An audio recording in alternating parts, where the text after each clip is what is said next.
Знам, че много от клиентите ми, с които работим, ме гледат в момента. Знам, че и бъдещите ми клиенти, които ще работим с тях заедно в моето пространство, също ме гледат.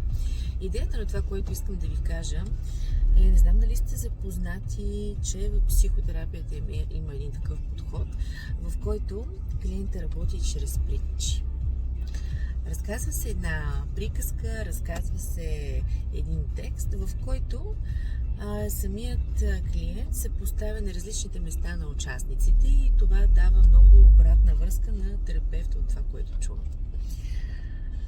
Не зная дали много от вас са запознати с факта, че аз издадах моята книга към теб. Тя е написана точно с подобна цел. Идеята вътре е в стихчетата, откровенията, които прочетете, да анализирате за себе си, да се поставите в ролята на автора, да се поставите в ролята на лицето, което казва това, през което е преминало, това, през което се е случило, как се чувства, и поставяйки себе си на тези места, да видите и вие всъщност какво е валидно за вас. Преминавайки през тези състояния, вие получавате едни много важни за вас осъзнавания. Осъзнавания, които ви помагат след това в разбирането към себе си, в ежедневието си, в разбирането и на околните, разбирането и на другите. Така че работата на психотерапевта е доста интересна.